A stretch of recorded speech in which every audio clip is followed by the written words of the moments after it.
Thing they want to go over or like get class feedback on from the work in progress that was due this week. All right. Next week and going forward, I'll be a little bit more sort of enforcing of we're going to look at the work in progress stuff some more, especially with the work in progress animation. But this week I feel like I know a lot of people are still kind of like working on the rigs or like really early stages of stuff. So yeah. Last call. Anyone want to look at stuff? All right. In that case, the assignment that is due next week is the work in progress animation. I may or may not change the not eligible for resubmit. We'll see. But basically, this is just you sort of starting to animate. Hopefully you've been doing a little bit of animation already. But I just wanted to enforce, like, at some point, like, hey, by week 8, you guys should be doing some animation. So requirements for this assignment are basically two things, two videos. One with the individual animations that you personally have been working on. These don't need to be in any particular order. This is just what I'll be using to grade stuff, because the animation itself I'm sort of grading individually for both the final and just in general. So again, this is what I'll be using to grade specifically. The other thing I would like is a video with the most up-to-date animations you have from your whole team, cut together in an ordered way. This is mostly, when we look at these in class, I'll probably just grab the team animations and use those. It'll be a little bit easier for people to sort of tell what's going on and just sort of get critiques for everyone's stuff at once, if everything is sort of ordered and in context. Does that make sense? Cool. And again, as usual, play blasts are fine. I'm going to go over the settings in a little bit about just like making sure everyone's on the same page with sort of how to set up a play blast. But basically, it should be rendered at full HD size. I have some notes about that, how to do that, and again, I'll be going over that in a little bit. And also do turn off any unnecessary stuff in your scene. So stuff like controls, joints, deformers. It looks sloppy in terms of just like presentation, and sometimes it's also actually hard to see what's going on with the animation because there's so many just extra things just floating around in the scene.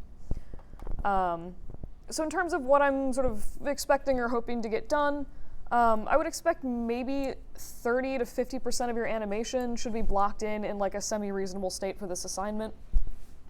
And depending on, what you do, like how much you have blocked in, is also kind of like, is going to affect the quality I'm expecting. So if you've blocked in like everything for a 2-minute animation, I would expect that to maybe not be as refined as doing, 10 seconds worth of animation, but like that 10 seconds would be a higher quality, if that makes sense. This is kind of what I'm looking for in terms of like point breakdown. And again, this is sort of dependent on like how much animation you have, as well as the actual quality of it, if that makes sense. So this is like, again, 0 to 3 would be like really, really rough animation, not doing a lot of stuff for the body, like extreme technical glitches, just like half the body, again, not animated. 3 to 5 is going to be, a good amount of animation. You're doing a little bit of work to start making your animations feel sort of physically accurate. Maybe there's like some, weird rough patches like IK popping, stuff like that in the legs that like, just needs to get cleaned up in more refined stages. The higher sort of grade points for this is going to be you have lots of sort of good quality animation. You've started adding some secondary motion, doing more interesting stuff with like the feet, arms, etc. But yeah, so I'll kind of go, like I said, I have that like really sketchy sort of animation that I did, and I'll sort of grade that as I show you the different stages of like what I would expect from that. But again, this is sort of dependent also on how much animation you have done, just because. Does that make sense? Are there any sort of questions on that so far? Cool. In terms of what to submit, pretty much the 2 videos I mentioned before. So video of your individual animations, please do an MP4 or MOV format, and a video, again, of the full short with everyone's work in progress animations. If you don't have block-ins for like every part of your animation by this point, I would say if you're looking for like a major part of the story, just like sub in your reference or something, so that it's sort of cohesive if you feel like that is necessary. But I mostly just sort of wanted everything together so it's a little bit more cohesive. But yeah. Another random note, please don't zip any of these video files, and when I say compressed, I do mean with Media Encoder or another similar software.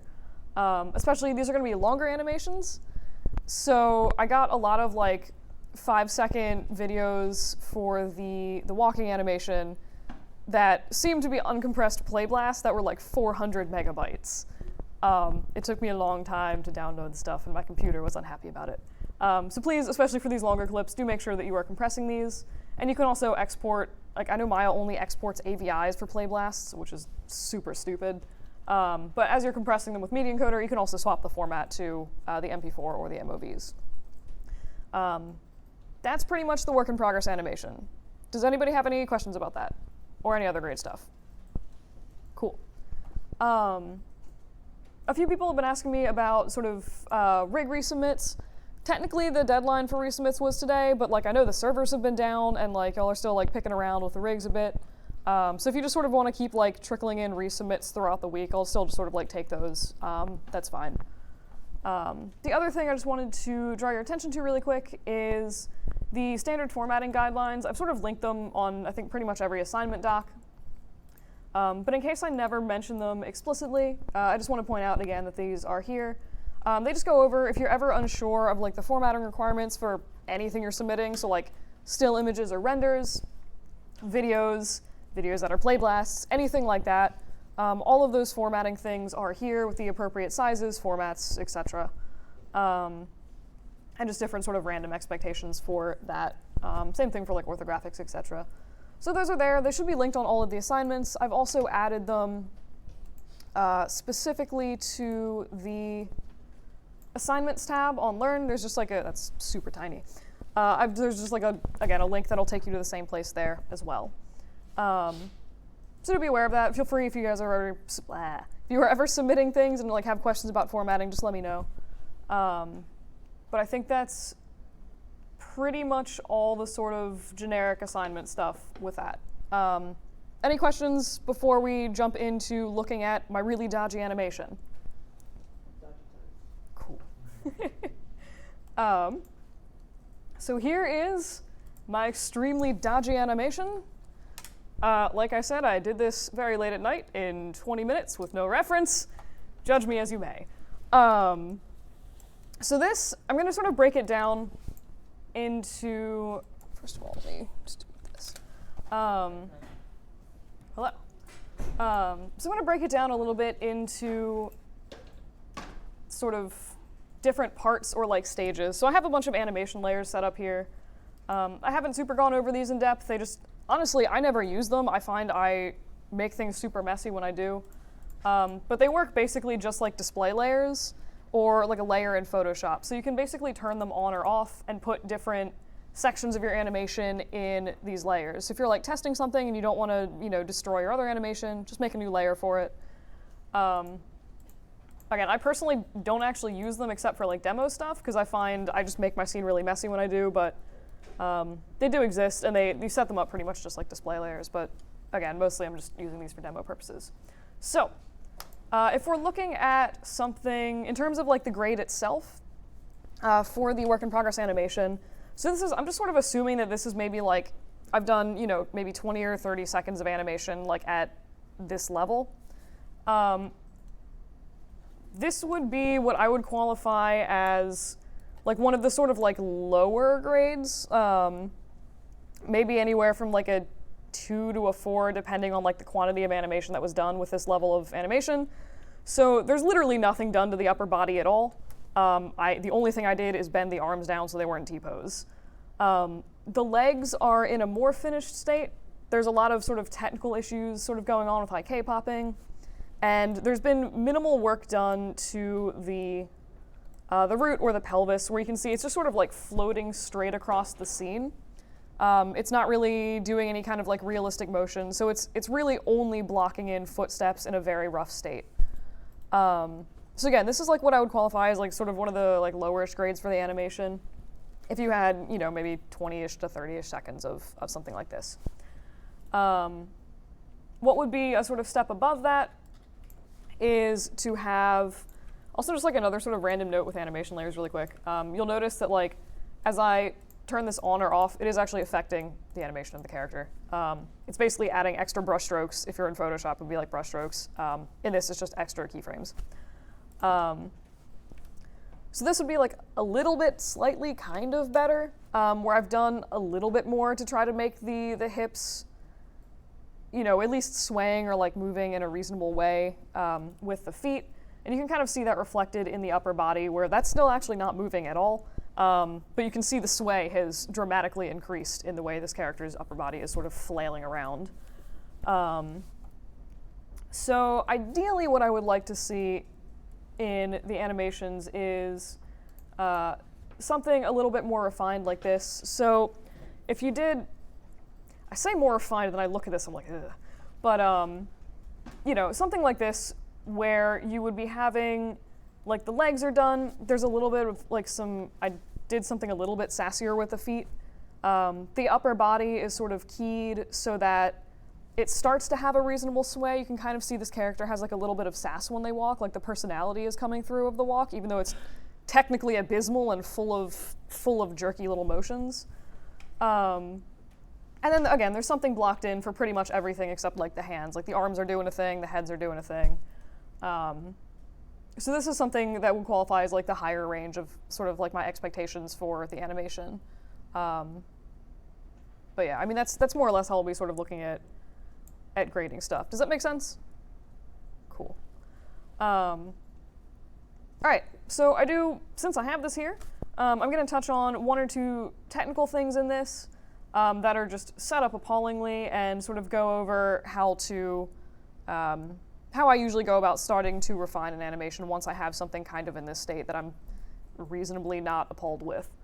So first thing I wanted to draw your attention to is, give me actually 5 seconds to pull up my notes.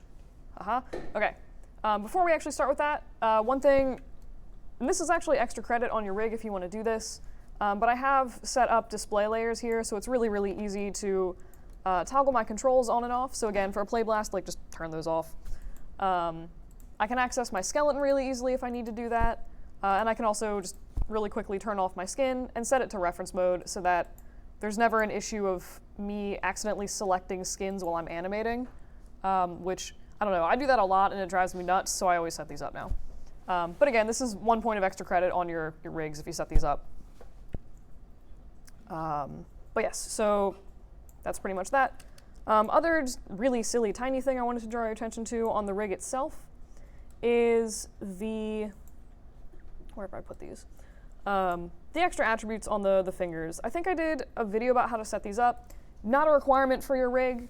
It just makes life easy, like way easier when you're animating. So I just hooked up basically extra little finger controls so that I can rotate the entire finger at once instead of having to go back in and like manually click on all of the finger joints, because these finger controls are super messy and crazy to look at. So this is purely an ease of animation thing. I do this on pretty much all my rigs because it makes getting generic hand motions so much faster and easier. But anywho, so where am I going? So first thing I wanted to draw your attention to is, if you notice, if you're like watching the legs of this character, don't start lagging now. I've not even done anything. It's not a proper animation class until Maya gets really laggy and then crashes on you 80 times. You can do it. I have faith. So somewhere at the end, you'll notice with the leg that's currently closest to the camera, you get a pretty aggressive IK pop, which is basically, and you're getting a little there, but it's like all of a sudden, the leg will suddenly hyperextend because the distance between the top of the IK and the bottom is basically greater than the joint distance. It's like right here, you can see that leg is like stretching really, really aggressively. And like right there, I just had like a really aggressive, this is so slow. Guys, I might need to restart Maya 3 minutes into the class. This is a record. All right, so like right here, between these two frames, you know, it becomes very, very obvious like when you're watching this, where it's super hyperextended, and the next frame, it's like this really, really aggressive jump to being bent again. So this is an example of an IK pop. And honestly, there's no great way, like there's no automatic way to sort of go through and fix that. or to go through and find them. You just need to watch your animation and watch for, you know, crazy blips like that. And they're relatively easy to fix. So if you notice something like that where your leg is hyperextending, oh my.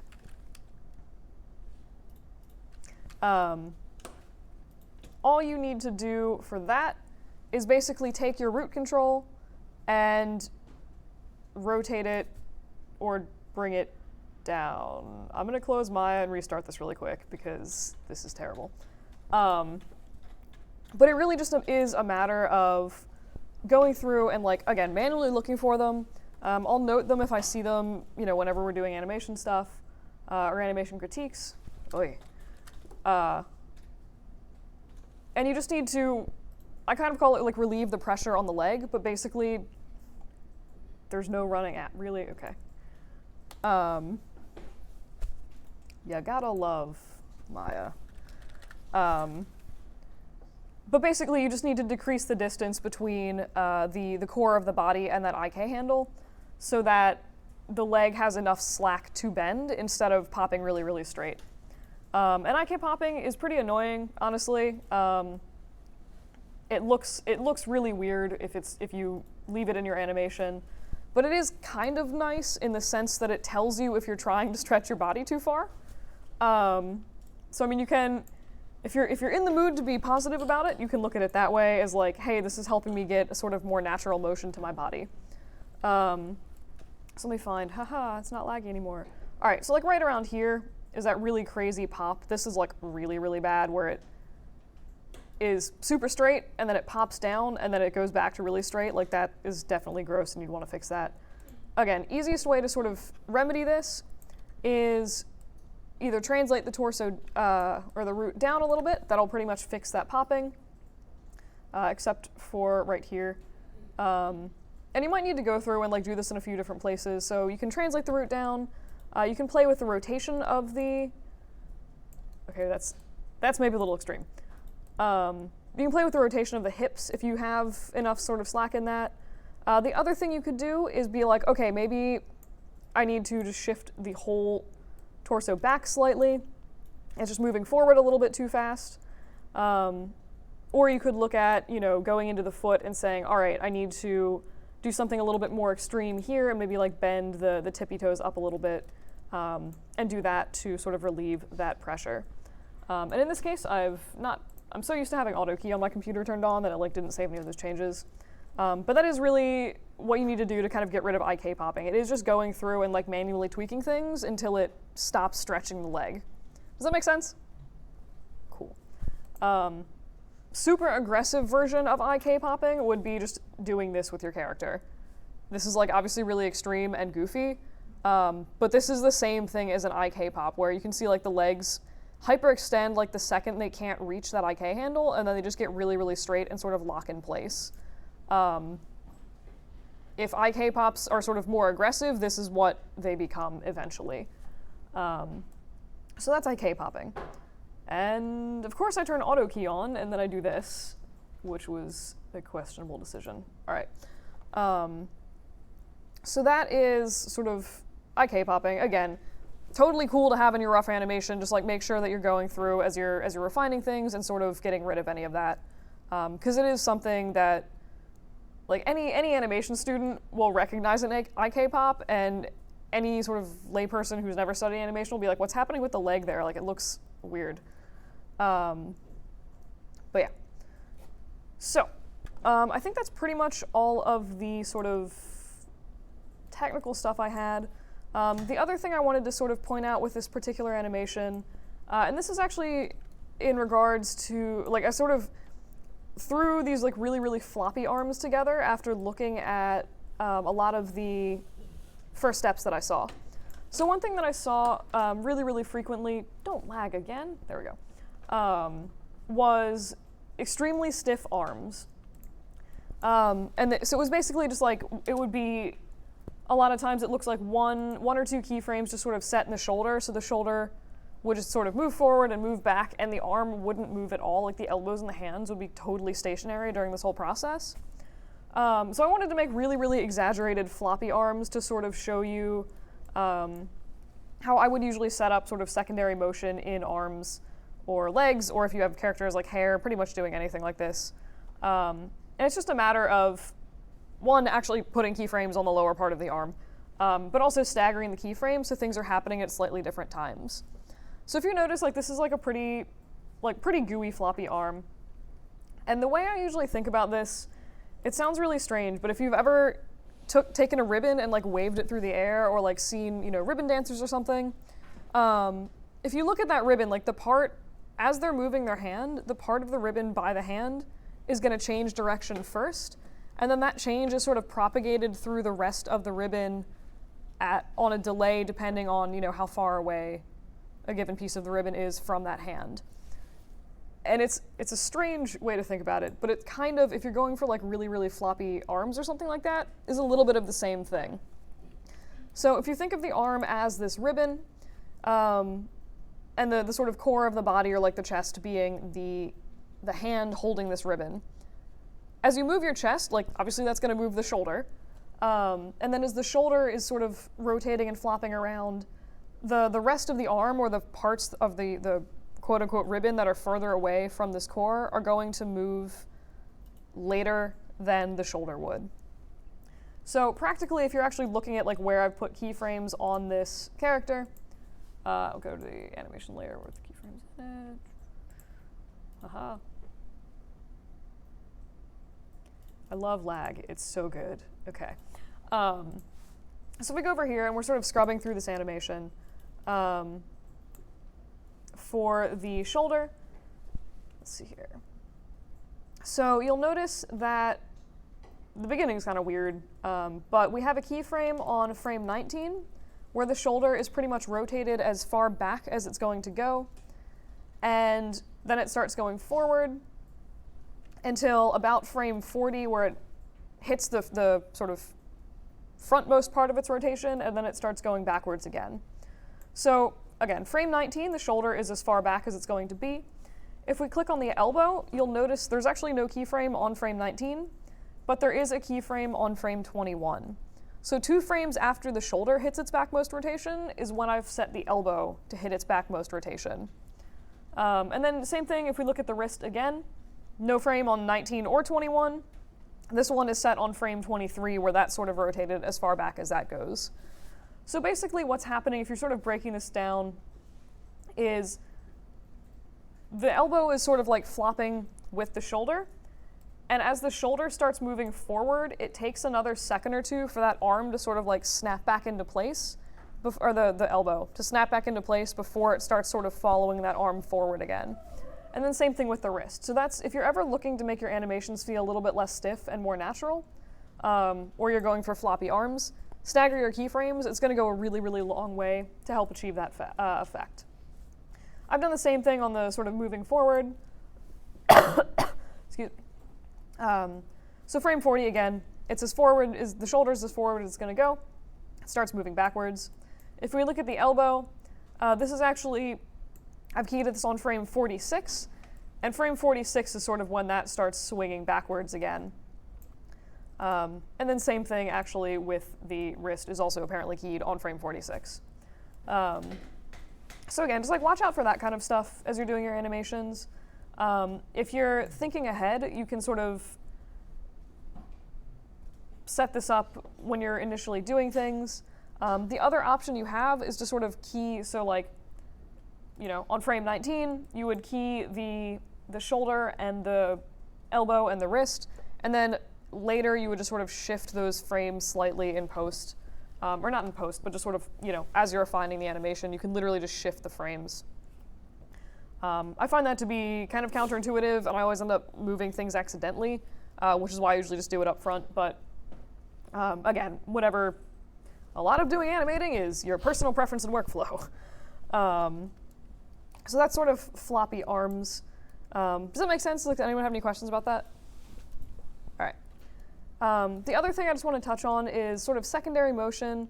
So you can see this a lot in the hands. Like if you're scrubbing through this, like especially this hand is absurdly floppy. Like it's like not even being supported at all. It's really, really gooey.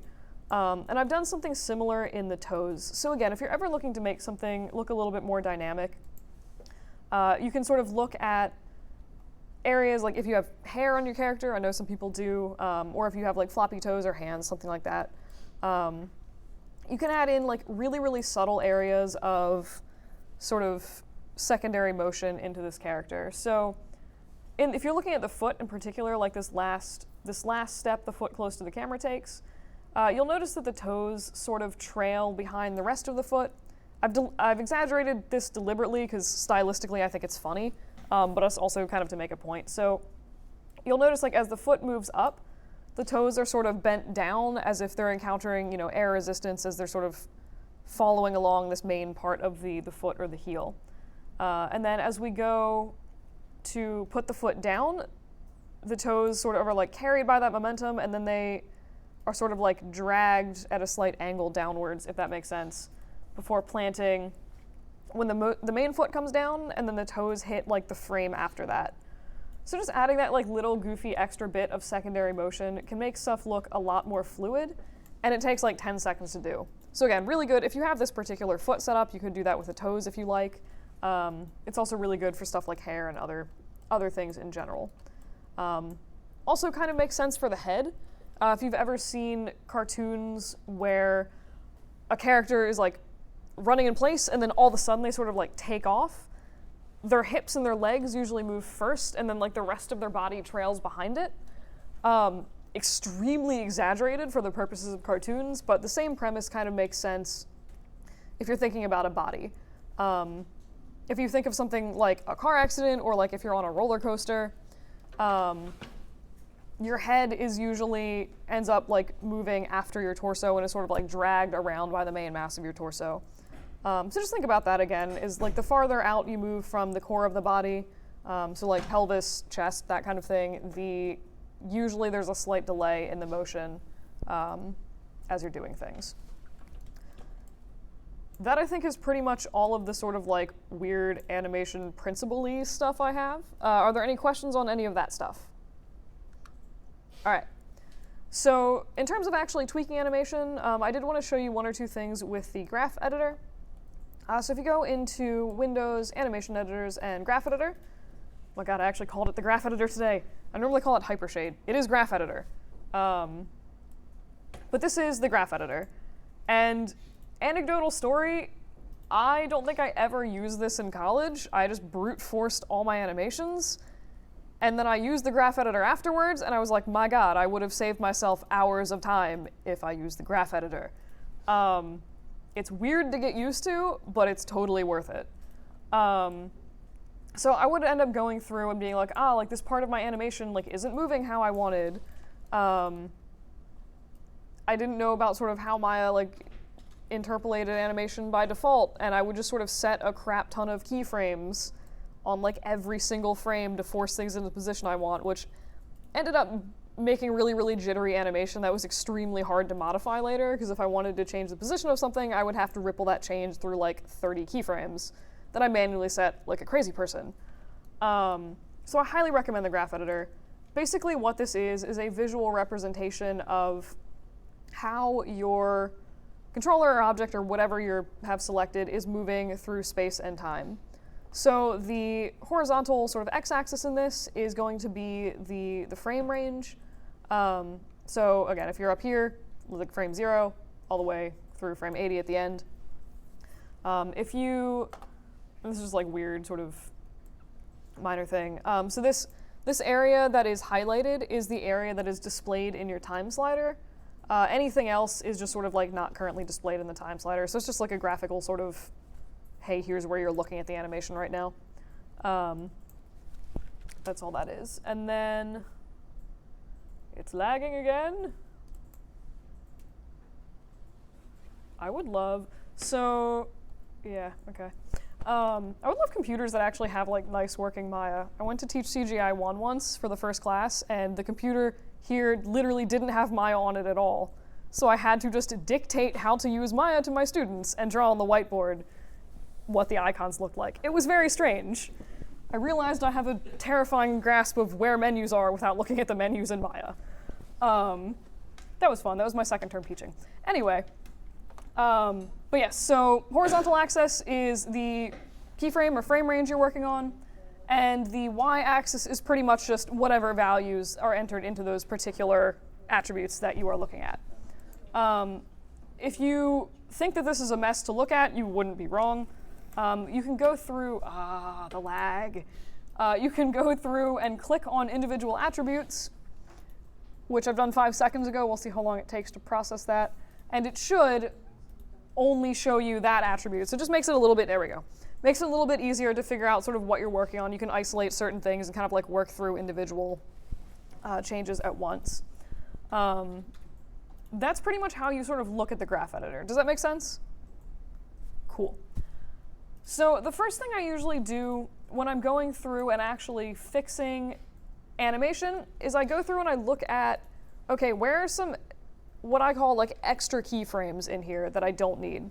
So in this case, I'm just sort of looking at the rotation X, and what I would qualify as an extra keyframe is like this thing in here. The little yellow triangles, for the record, are keyframes. But something like this, where you can see it's like not making a huge difference on this curve, it's just sort of there.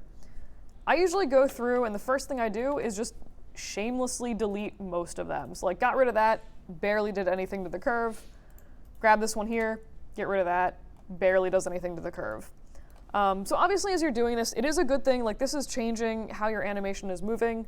It is a good idea to go through and just like double check, make sure it's not doing anything totally insane as you're doing this. But I've found that for the most part, at least for the way I animate, doing that reduces a lot of jitter in my animation. Because instead of having these like really small changes in like the rotation or the translation of your object, you get these really, really nice sort of smooth curves that you can look at this way. And this is just sort of a lot easier if you need to modify this to just have, you know, one point at the bottom, one point at the top. You don't need to fight with the ones in the middle. So I will usually go through and do that for like pretty much mostly just if things look jittery, but I'll go through and like do that for all of the frames here. So like this guy, delete that, and this, and this, and that, not that. And just like pretty much all of these. And again, negligible difference to the curve. If your animation was jittery, this probably would do a lot to help sort of fix that jitter. So that's the first thing that I usually do. And again, do be aware that as you are working with the graph editor, you can, like if you grab this keyframe here, trying to put this, okay. So like if you grab this and you move it around, this will actually change your animation. So do be aware of that. You can change like the position of where this keyframe is, and you can change the value of this keyframe just by dragging these around. So it is a good idea to sort of pay attention to what you're doing, make sure you don't accidentally shift frames you're not intending to. The other thing you can do is sort of change the position of this curve. And I think this is usually a little bit more obvious on if we're looking at like the translate Y values of like the pelvis.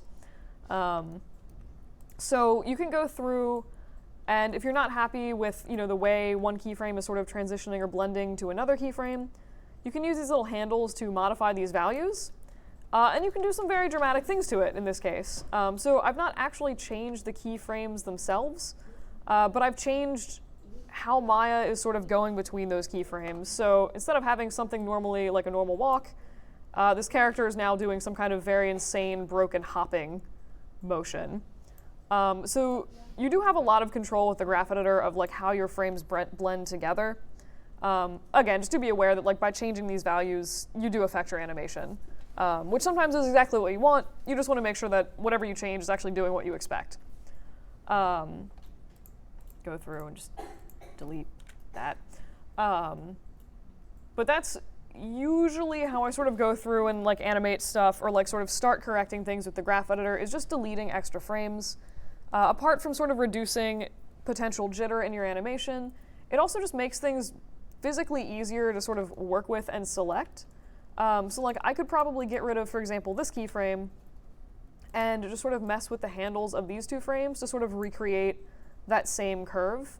And this just becomes, in my opinion, a little bit easier to work with. It's just, again, fewer data points. If you want to make a change, you don't need to worry about so many keyframes being affected. So same thing here, like in this case, I could just kind of delete that and then grab this handle here and be like, boop, and that is going to have more or less the same effect that the original animation had. So that's sort of like my basic bit on the graph editor so far. Anyone have any questions about that? All right. So there's like two more really brief things I want to point out about the graph editor. And that is, this I know I went over when I was doing like how to set up a playblast, how to set up a turntable in previous classes.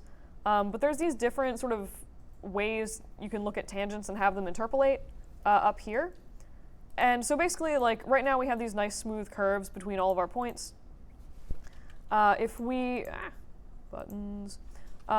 grab, say, the whole curve, what the heck, and we choose this linear tangents, it's going to basically draw a straight line from point A to point B. So there's no nice curvy speeding up or speeding down. It's just moving to a fixed point at a fixed speed.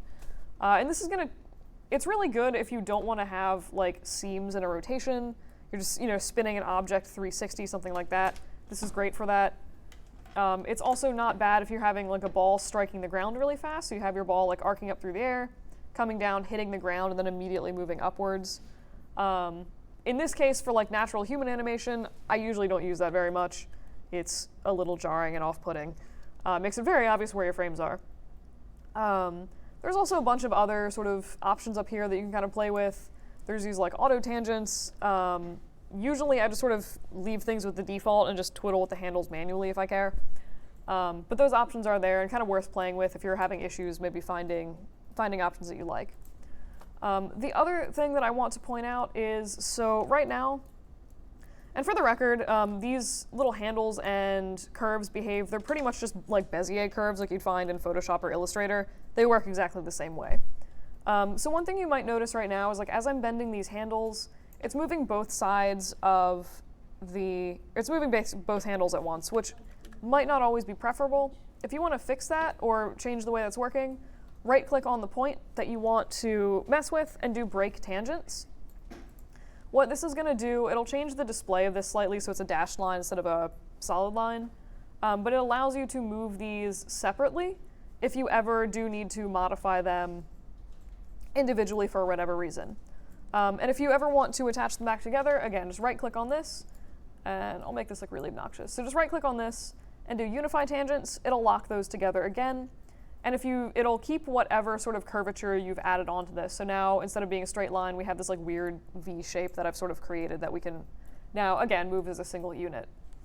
The other thing you can do is change the length of these handles. So you should be able, again, right-click on this and do weighted tangents.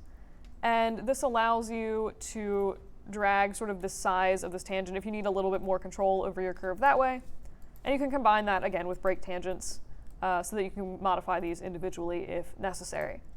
And if you want that, again, that function turned off, just do non-weighted tangents. And in this case, it'll actually get rid of pretty much anything you've done to it with the weighted tangents button. But that's honestly kind of like the basics of using the graph editor. It is just going in and like playing around and kind of twiddling with things so you have nice smooth curves for the most part. It does take a little bit of, getting used to, but once you are sort of familiar with how it works, it's super powerful and it makes everything so much easier, I think. I don't know. I highly recommend using it. I think it's worth the effort. Better to spend, an hour learning something that will save you 12 hours than 12 hours banging your head against your keyboard trying to like make your animations work. True story, I've done that. But yeah, that's pretty much the graph editor. Anybody have any questions about that? Okay. That was more or less all of the sort of like animation-y things I had for you guys. I did really quick want to go over how to set up a playblast. Just again, so we're all on the same page. Excuse me. So first thing you want to do, again, is just turn off any of your random controls in the scene. Also, in case I haven't pointed this out, I set up these eyes and then I just didn't hook them up to the rest of the rig, which is why they're just casually floating in the scene, blinking sadly. But anywho, so setting up Play Blast, again, turn off all your extra controls, random stuff in the scene. In terms of actual settings, just right-click and right-click on your time slider, open up the settings for your Play Blast. And there's 3 settings that I usually pay attention to. And of course, it has... All right, so by default, this is what Maya will set you up with. And there's, again, 3 settings I usually pay attention to. The least important of these, in my opinion, is quality. If you leave this at 70, I'll probably not really notice the difference. If you want to make sure your Play Blast looks really nice, set this up to 100. In my opinion, most important setting is scale. It sounds really dumb, but like 50% scale is going to shrink your screen down really, really tiny. So make sure that you're setting this up to full scale or like 100% value of 1 so that whatever size you're telling this thing to render is actually the size that it's rendering. I got a lot of like super itty bitty Play Blasts that were really hard to see and kind of grainy. So I didn't go over this like last week explicitly. So for the walk animation, I was pretty lenient with like the quality settings of the Play Blast. But going forward, this is the kind of stuff I'll be expecting to be set up correctly. Other things. So the only 2 formats Maya is really going to allow on Windows computers is AVI or image sequences. So if you want a movie, pretty much grab AVI for now. I don't know why Maya doesn't work with MP4s or MOVs. It's apparently Windows only works with like AVIs, which is dumb. The other setting that I pay attention to is this display size. So normally I will just do this from render settings because I think it's a lot safer. From window, just for the record, it doesn't care about, it'll literally render whatever size your viewport is at the current time you hit, hey, do this Play Blast. So to make a really silly point, if this is your window and you hit apply and you Play Blast this, it will kick you a video out that is just a tiny little strip. It'll show it eventually, hey, it'll literally give you a video this size. Which is why I highly recommend not using the from window setting because it's really dependent on like how big Maya is in your screen, the size monitor you're using. It's wildly imprecise. So again, I do recommend doing the yes. Can you just go to panels? With turn on. Turn off. Turn off. Yeah. Can you just do that now? I'm just full screen it. I mean, I guess you could. It still seems like way more effort, though, to be honest. Yeah, I mean, I guess you could. There's a button for full screen. But yeah, I mean, I think I would still recommend just using the from render settings, because if you have your render settings configured with your full HD, what am I doing? With your full HD size, and you have your scale set to 1, it's going to guarantee you that you have the same, size and camera information that you'd be looking at when you are actually rendering. So especially if you're trying to like test camera angles or something like that, these are the sort of safe settings to ensure that everything is set up the way you're expecting for your final renders and such. But yeah, I mean, that's pretty much Play Blast settings. Are there any questions about that? Like, does that make sense for going forward stuff? Okay, I'm going to assume that the silence is a yes. Excellent, thank you. 2 other weird sort of non-requirement settings that I just think are really nice is basically display options for your viewport. So the first one, if you look up here, is the anti-aliasing. It's like a little sort of blue circle on the left with like a pixely circle on the right. If you click that, it's going to just go through and like smooth the edges of your curves. It's purely a display thing. It just makes everything look a little bit nicer and cleaner, I think.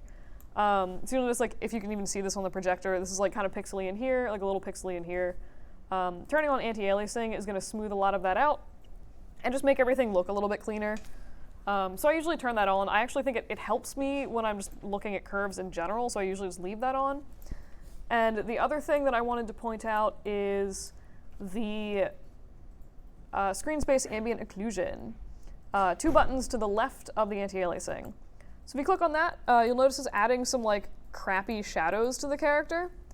And this I just think, I think it makes things look a little bit nicer. It also serves the purpose though, like if you have this turned off, there's no way of telling if this character is actually on the ground or if it's not. So like this, I know that this isn't on the ground, but looking at this, I can't really tell.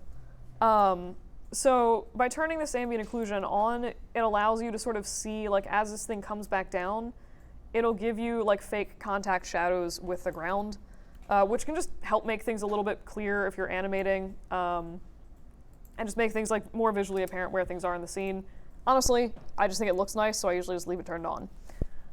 It also, if you're ever working on a model where you're having trouble seeing where parts, like small details are, you can turn this on, and a lot of times it'll sort of like punch that detail out and make it a little bit easier to see. I notice that a lot when I'm adding like slats or something to things, but those options exist if you need them. I recommend them. I think they look nice, but they're certainly not required for anything. But yeah, that's pretty much the Play Blasty stuff. Any questions on that? Huzzah.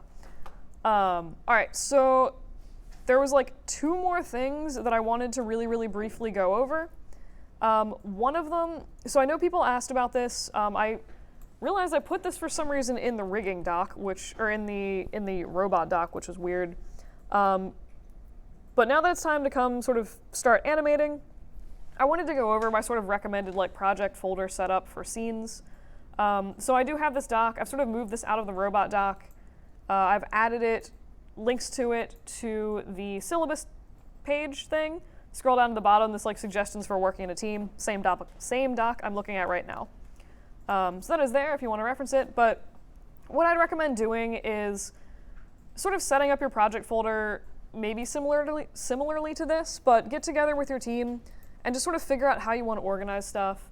I recommend in your scenes folder having another folder just for like, here are all of the files that we're going to reference together, and have only referenced files in there. So it's going to be like all of your robot models. If you have environment that you're referencing into multiple scenes, that should go in here. This, again, just sort of ensures that it's easy to swap files. It's really obvious what file you're actually supposed to be referencing. And by setting this up as a sort of standard format between your team, all of your file linking when you set your project should sort of hook up automatically, and like you shouldn't have any issues with that. So that's what I'd recommend doing. And then, you know, for each of your scenes, maybe make a separate folder just to keep things organized. So you can have like scene 1, and then version 1, version 2, version 3 within that folder.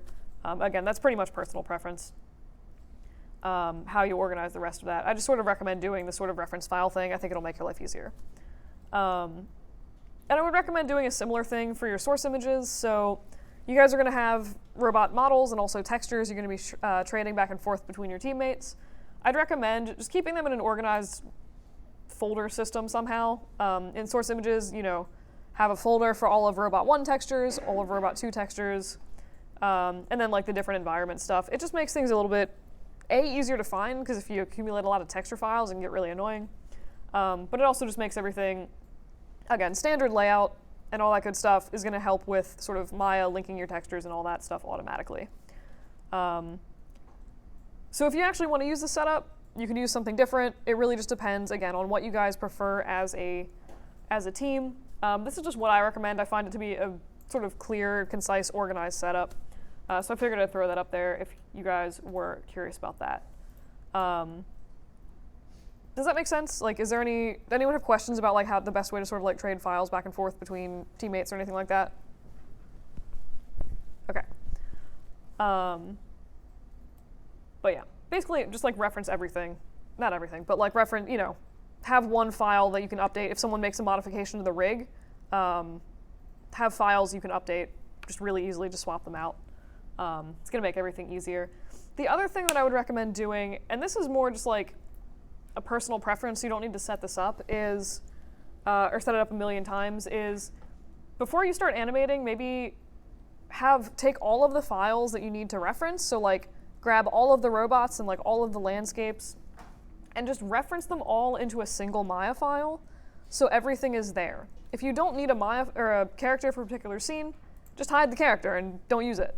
But make sure in this scene that everything is scaled properly in relation to each other. You know, the characters are like the correct scale when they're standing next to each other. They're a logical size in the scene. And don't do anything else in this file. Like, just keep it there with everything scaled properly. That way, if you need to start animating, you can just sort of make a copy of that file. Everything's already in it, scaled correctly, and you just go. This is going to ensure, A, it's going to save you setting up, again, the same thing like 8 times, and it's also just going to ensure that all the scales of the characters are sort of uniform between the scenes that you're working on. Again, entirely optional. I just think it kind of makes life a little bit easier. That's sort of my bit on sharing files. Pretty much anything apart from just like transferring robot rigs to each other is more or less individual work in terms of the actual animation. So again, however you want to set that up is totally fine. Does that make sense? Are there any questions about that? Cool. Let's see. There's also one other thing that I just wanted to bring up really, really quickly. Ouch. I know a few people had this issue with importing video reference into files, and I spent like 6 hours just like reading about this online over the weekend, which was surprisingly soul-sucking, and I've come to the conclusion that Maya is very non-robust with importing video files. So if you had the issue when you went to do like view, image plane, import movie, and for whatever reason it just decided it wouldn't work, there's a few reasons, and like one very clunky workaround I found. If anybody knows better workarounds than this, please let me know. This is literally like the best thing I could find after several hours of just reading about importing videos into Maya. But basically, if you're working on a Windows computer, Maya pretty much only takes AVI files. Like, I've not been able to get MOVs or MP4s working. It seems like the general consensus on the internet is that that's straight up just not supported on Windows computers, which seems crazy to me. And then I've also tried AVI files, and sometimes they still just don't work. If I have like a Maya Playblast, I've always been able to re-import that. But sometimes, like if I export an AVI from some other program, it for some reason doesn't work. Which is really silly. So if you can't get a movie imported, there is a dumb workaround, and it is very clunky. Basically what you'd want to do is take your movie and put it into something like After Effects or Premiere, and export it out as an image sequence, and then import the image sequence.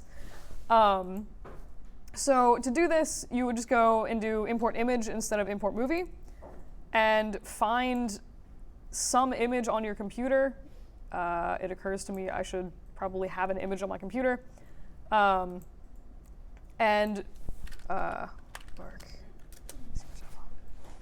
I'll get to this in a minute. I know I'm gonna use this file, so I'm just gonna really quick save this. Haha. Oh, great, it's already there. Great, sure. All right, so if you're doing this, again, just sort of import your image. And this assumes that you have an image sequence actually set up. In this case, I don't, but the option still exists. So find whatever image is in your image sequence. It's gonna plop that into your image plane. And then if you go into your attribute editor where you would normally like select that file, right under the file path, there should be this button for use image sequence. It exists even if you don't have an image sequence. But if you do, when you click this and scrub through your time slider, it should behave. Excuse me. That's not helping. It should behave like an actual movie. You'll notice that like when I'm on frame 23, it's basically substituting frame 23 in here. So it should be grabbing the 23rd image in your sequence. It's an incredibly convoluted workaround, and it's really absurd to me that you would have to do this. It's like usually several gigabytes of files, but it is better than like having your files off to the side of your screen and like trying to scrub through them in Maya. Does this make sense? Cool. Like I said, if anybody is doing things and they find better workarounds than this, please do let me know. I would love to share them with everybody. There is one more note that I have about this incredibly janky way of doing things, and that is naming is upsettingly important to your files. So for one, never put spaces in the names. It'll break Maya, and then usually your image sequence won't work. And make sure that you have no more than 4 units of frame padding. So what that means is basically if whatever program you're exporting from is adding additional zeros in front of your number, 0001 will work in Maya. 00001, I don't know what I just said. 4 zeros and then a 1 will not work, which is completely ridiculous. You can go into your preferences and like modify some documents in Maya and make this work. If you don't want to do that, just make sure it's 4 digits or less. Similarly, like 1 is fine, 001 is fine. Just make sure that your number is 4 digits or less. Does that make sense for the frame padding? Cool. It's, again, upsettingly important for Maya, and I don't know why they wouldn't make that more robust. The other thing is, again, don't do spaces. So to be safe, like, don't do that. This should be fine.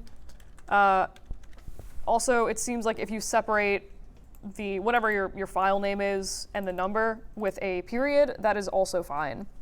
Avoid parentheses. They also usually break things. Sometimes underscores are dodgy. So this is like, again, if you're going for image sequences, make sure it's either named like something like this, which is like file and then the number directly after it, or like file dot the number. And watch the frame padding.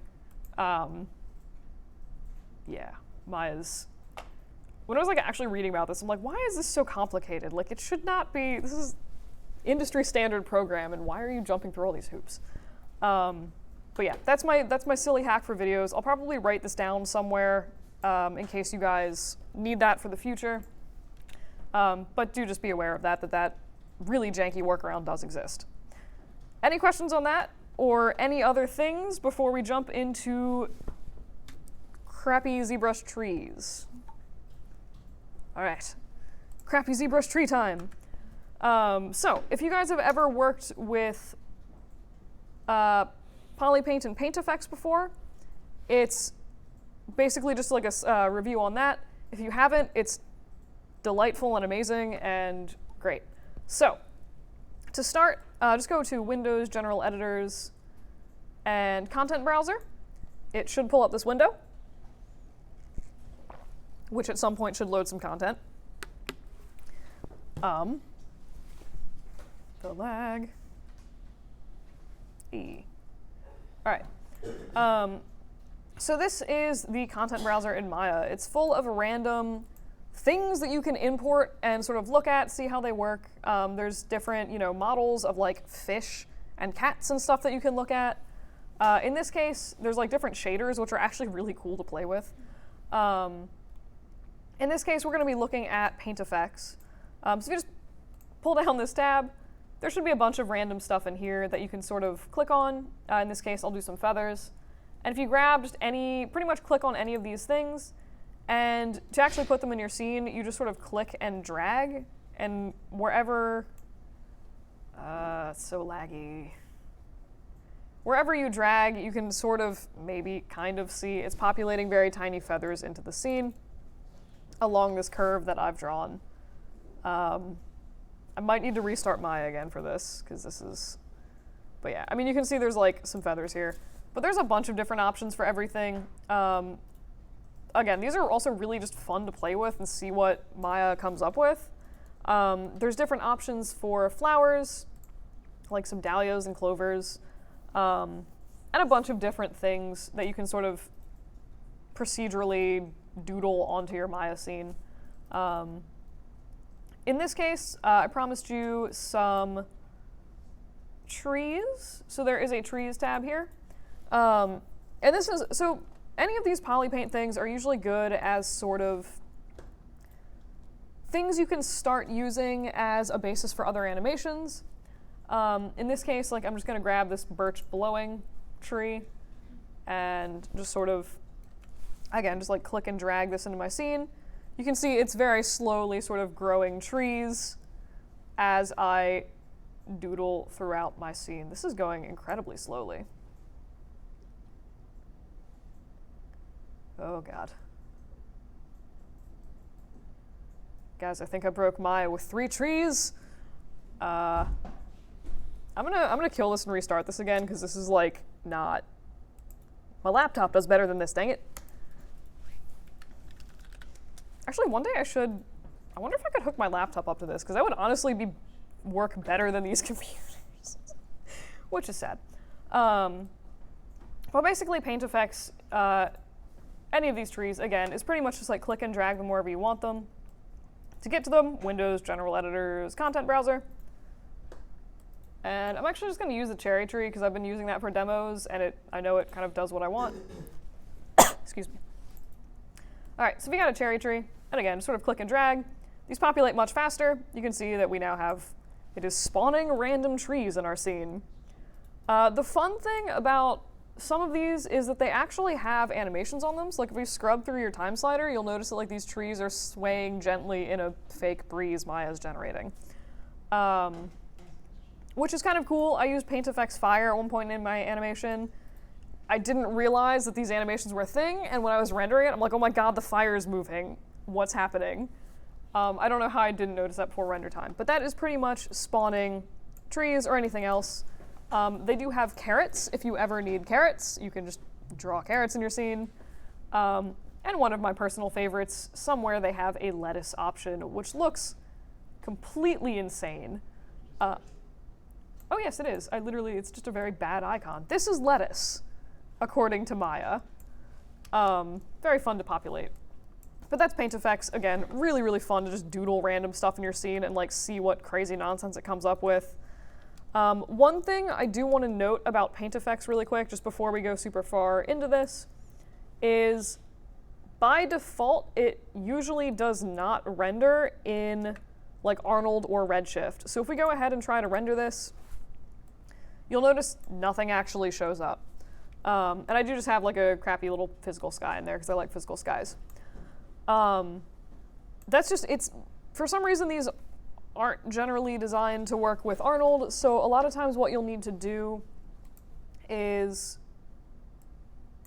there's like 2 things you need to do to actually make these render with Arnold. And you would think that just sort of like grabbing this and assigning it, a new Arnold texture or something like that would work.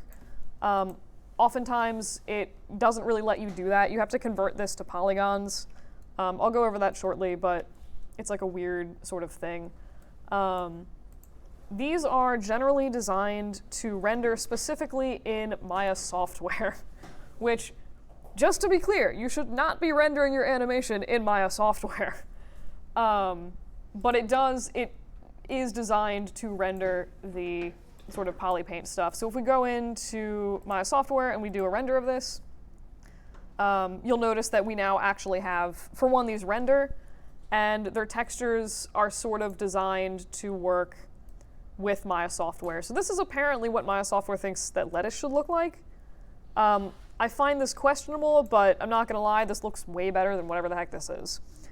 If we go up and look at the cherry trees and render them, you see they have some sort of, texture on the leaves, so they look kind of more like cherry trees. So there's a few different things that you can do to sort of make these render. Again, I'll kind of go over that again shortly. The really silly workaround, and I don't necessarily recommend this if these are like major forests of trees or something like that, it's going to affect your lighting. I have before really liked the texture on like certain poly paint trees or grasses. I've rendered them in Maya software and then just composited them into my nice Arnold renders later. So you can do that if you need to. I'd still recommend just kind of redoing things in Arnold. It'll look more seamless or whatever in the end. But, so now that we have our weird grove of lettuce, carrots, and cherry trees, there are some ways that you can actually modify these once you lay down the initial stroke if you, say, don't really like how things are positioned. So if you go in your attribute editor, you don't want to look at the stroke cherry trees. You just want the cherry tree node here, or if it's carrots, it'll be the carrots node. And then go down and look for this tubes option. Pretty much I found most useful options are under tubes. When you expand that, it gives you some other miscellaneous options for these. So this tubes per step is basically going to be how many trees are generated by default. So if we set this up to 0.9, you can see that it's popped a few more trees in here. In this case, I don't want to explode Maya, so I'm just going to set this to like 0.2, fewer trees. You can also go through and play a little bit like with this number. It'll just sort of swap where the trees are in your scene. Honestly, polypaint is one of those weird, or paint effects is sort of one of those weird things. I will just go into this tube section and randomly play with sliders until something does something that I like. There's so many different options, it's really hard to keep them straight, and it's really easy to just sort of slider values to change things. So one thing you can do is like play with the number of tubes, basically the amount of geometry that these trees have. So you can see the more geometry you add, the trees actually get kind of wiggly, which is really weird, but like pretty interesting effect. So you can use this as like a base for, you know, something else. You can also go in and play with the width of the tube. So if you wanted these trees to be thicker, you could go through and sort of thicken them this way. And just play, again, with a bunch of different settings. It'll just sort of give you a little bit more variety. Like we have this really thick tree, this really thin tree. So it gives you a lot of options to work with as you're sort of generating your different random trees. Again, more just sort of random settings. The other thing you can look at, which I find to be particularly helpful, is if you look under the growth tab, still under tubes, you can turn off features of your tree, like the leaves, if you decide you don't want those. So you can straight up turn stuff off down here. It's really weird. Some of them use different, like, twigs sometimes do things and sometimes don't. If you turn off branches, like this is what you get. It's very strange. But then there's also more options for this under here. So if you did want to go through and like you had leaves on this, you could go through and sort of play with the leaves. So right now these are basically just flat little cards with a default texture on them. You could add in more leaves in the clusters. That'll just give you more leaves. You can play with the length, the width, all of this stuff. So you can do a lot of customization to this depending on what you want. Do just be aware that doing stuff like adding 40 leaves per cluster to several hundred clusters of leaves can sometimes do things that Maya is not a fan of processing, which is what I just did here, cough. So I may or may not have crashed Maya. It is easy to make Maya lag if you're not paying attention to what you're doing in polypaint or in paint effects, like if you put in a bajillion trees. Ha ha ha, yes, okay. I'm gonna turn leaves off because I feel like they break stuff here. But again, you could go into your branch settings and play with like the different number of branches if you wanted less dense trees. And honestly, just kind of go through and like play around. Like these are gonna give you a lot of different options. I still have no idea what half of these do, but like from the basic cherry tree shape, you get a lot of customization in, in these tree options. I was hoping to maybe find a way to like get rid of some of these little itty bitty branches, but whatever. Anywho, cool. But yeah, so that's basically modifying the paint effect stuff once you have something you're kind of happy with. And at that point, once you do have something you're happy with, you should be good to actually convert this into something that can be rendered or that you can retexture in something other than Maya software. Excuse me. Anyone have any questions up to that point? All right. And just for grins, if you look in Lettuce, this seems to be its own sort of different thing where you still are able to control the density of the lettuce that's populated.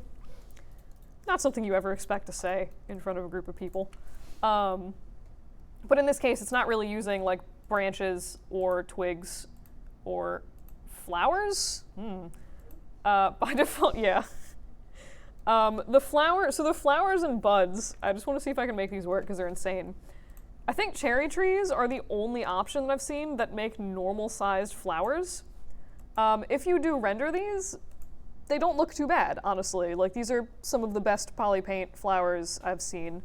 You will notice the texturing gets a little bit weird in the branches. It's like a very clear, like, hey, we're duplicating this texture. The buds usually do something very, very strange. On most trees, cherry trees seem to be set up for this, but like on a lot of trees, it'll just make these enormous, just random shapes on the tree that's like bigger than a person. It's ridiculous. But anywho, so all of these options do exist, and you can further customize things and like turn off buds and flowers and stuff for your lettuce. That being said, to actually turn this into something renderable in Arnold, like I mentioned before, we need to convert this to polygons. Right now, I've turned on the poly count to make this hopefully a little bit more obvious. You'll notice that there's only 121 vertices in the whole scene, and that is literally just from this ground plane I've added. If I delete that, these don't qualify as polygons right now. Really easy fix for that is just going in to modify, convert, and you're looking for paint effects to polygons. So this is the same place if you ever did anything with like NURBS or anything like that, you can do convert to polys here. It's the same thing. So just open those settings up.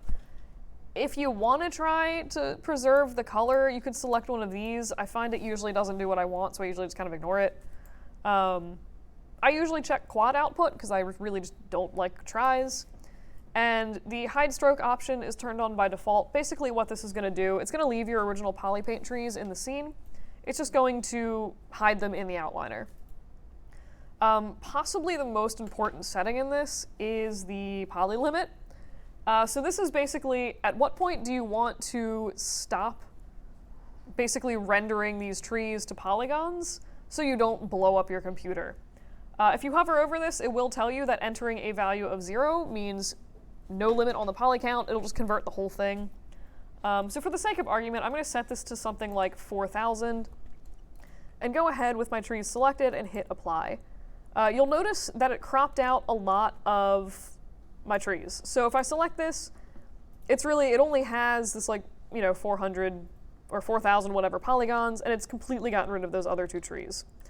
So that's what that setting will do. If you have a lot of stuff you're trying to convert, it's going to just sort of get rid of some of those objects to preserve, not blow up your computer. In this case, I'm just going to go ahead and set this to 0 and hit apply. Not that many trees in the scene. And we should be good now. If we go ahead and try to render this in Maya, you can see that, or in Arnold, you can see we do now have trees. They're not textured particularly at all, but they show up now, which is an improvement. So at this point, you should be good to go in and add whatever random additional textures to this that you want. You could, modify the UVs and do something, weird to this. Apparently we now have blue trees. But this now should be treated like any other regular object in Maya. So this is actually, if you're looking for background trees in your scene, you could totally leave your trees like this. Also be aware that these will, until you delete history on this object, these little polygon trees will still have the animations on them. So this can be a good way to sort of go through and populate a mountain with gently blowing trees. Again, that works until you delete history on these objects or until you make modifications to them. So this is, again, sort of minimum of what you should be able to do for polypaint.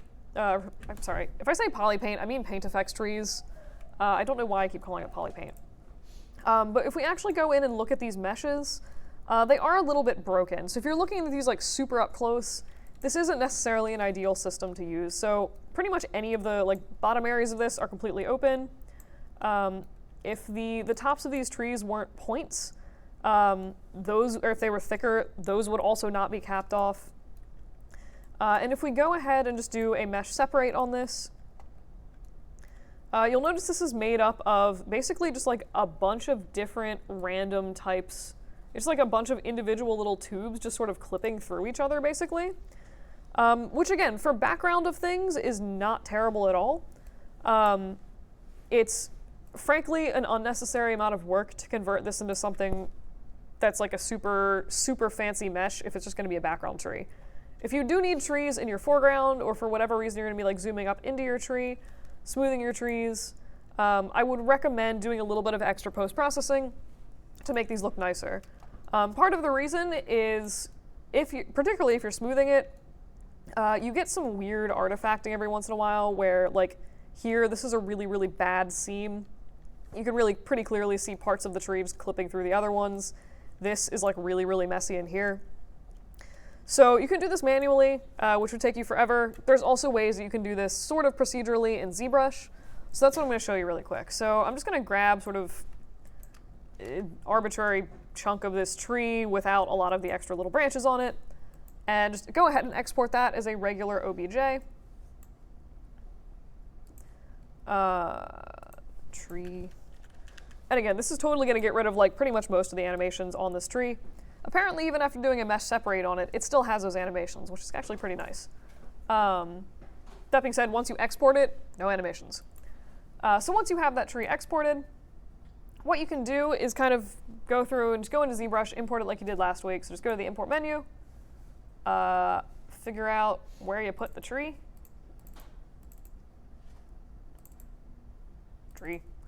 And then just right-click, I'm sorry, what am I saying? Left mouse button click and just drag this into your scene like you normally would. Don't forget that if you want to stop drawing trees in forever, you do need to click this edit button here. Otherwise, it will just every time you click, put a new tree in your scene. At which point you will end up with something like this where you have one rotating tree and then just like a mess of weird veins. If this ever happens to you, don't freak out. Easy fix, just go into this layer button up here, open that and just click on clear. It'll get rid of all of those random extra trees and leave you with one that you can actually rotate and do things with. So any questions on any of that stuff before I sort of go into the actual ZBrushy stuff? Cool. All right. So I mentioned last week that if you look in the geometry tab on the right, there's sort of two more tools that I like touched on a little bit, and then would be talking about more this week. Those tools being Dynamesh, and if you scroll down, Z-Remesher. So if you're looking at this in ZBrush, again, you'll notice that this is completely open, still just like a bunch of random parts. If we look at the wireframe, I just did Shift F to turn that on. If we look at the wireframe, it's just a bunch of clipping meshes. So Dynamesh is about as close to a magic button as you're ever going to find in a software, depending on what you're trying to do. In this case, if you click on Dynamesh, I'm just using default settings, it will go through and it will close all of the holes in your model, and it will join all of the parts of your tree together. So what was a bunch of crazy, super clippy, gross meshes previously is now one tree, made of one piece with no holes in it. That is what Dynamesh tries to do. It tries to superimpose a layer of quads onto your entire model and make the whole thing, again, kind of manifold, basically one piece closed. If you had clipping parts, they won't be clipping, they'll just be merged together. You will notice at this really gross low resolution, you do get some strange artifacting here, and it also will straight up just get rid of some of the super thin layers of your tree. If that is an issue, what you'd want to do is just increase the resolution of this slightly, and then it should do a little bit of better job sort of combining things. You can see it's a lot denser resolution, and it's done a better job sort of attaching bits of your tree together. So that's Dynamesh. It will actually try to sort of fix your mesh. Z-Remesher won't try to fix it. Sometimes it's a little glitchy. Yeah, so it's like, remeshing error. I'm not going to do the things. So if you're processing a tree in ZBrush, normally the first thing you would do is hit it with Dynamesh first. So you want to do that on a high enough resolution that hopefully it will actually capture some of the details in these like upper little tree areas. Again, this should be a good mesh to go through. Dynamesh does a weird thing where it really likes to pay attention to polygons. Like if your tree looks faceted, it's going to preserve that in Dynamesh. You can go through and sort of smooth this out, but at some point there's just so much geometry in here that it's going to take forever, and you would have to do a lot of manual sculpting to make that actually work. So this is usually the time where I would come through and try to hit this with a Z-Remesher. Z-Remesher is a little bit pickier about having nice geometry, which is why the Dynamesh will sometimes fix some of the issues that maybe were causing problems before. So try to run this. It's processing. It seems like the cherry tree is a little bit dodgy with the Z-Remesher, so we'll see if it actually works. But what this should do is go through and give you better edge flow than the Dynamesh will, and also fewer polygons, so it's going to be easier to go through and smooth this manually if you want to. Hopefully this actually processes and does a thing. It did! Oh my god, that's exciting. Okay. So, if you look at this now, you can see, I mean, for one, before this was like 900,000 polys, now it's 15,000, which is still insane, but better than it was before. So if you look at this now, you can see that when I smooth this, the changes occur much more rapidly. It's a lot easier to actually go through and, you know, make this not look extremely low poly. So this is my strange, what is this?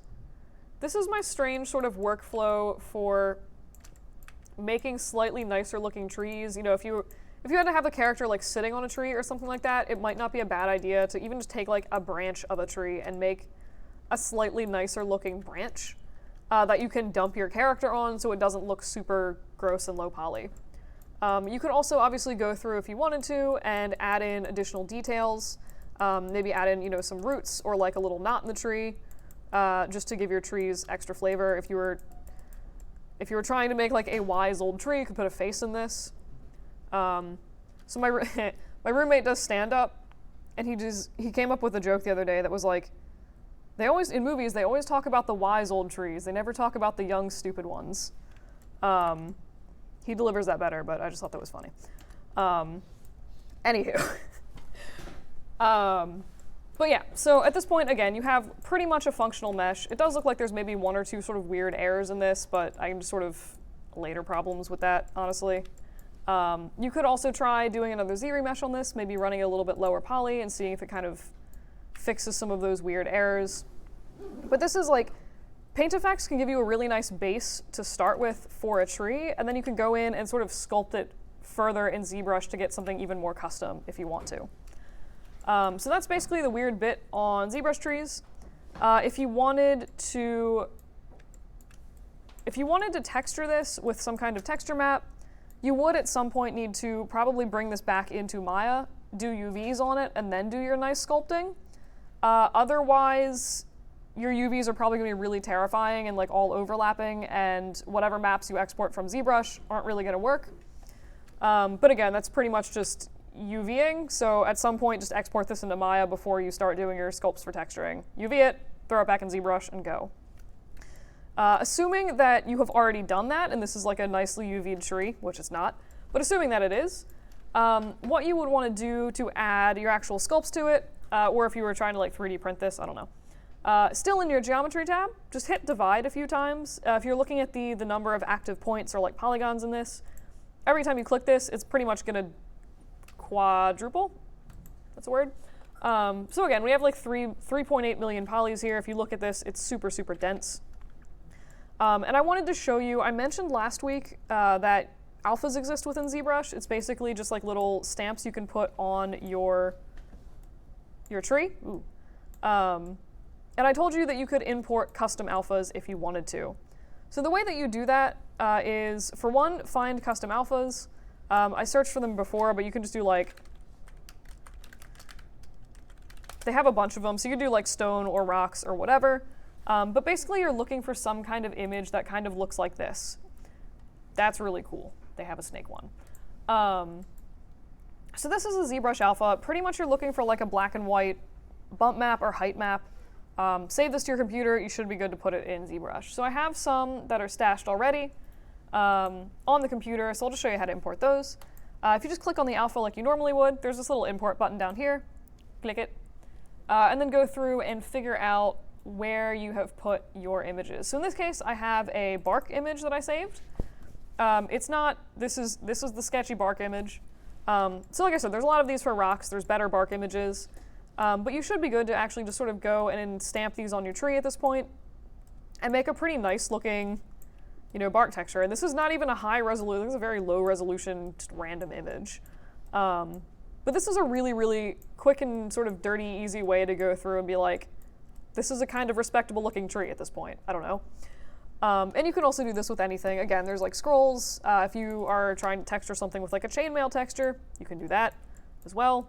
Chainmail tree. So that's basically the sort of sculpting in ZBrush. And then again, if you could export this as like a high detail model itself, or you could export this as a texture map. But that's basically the sort of tree in ZBrush, weird tree in ZBrush demo.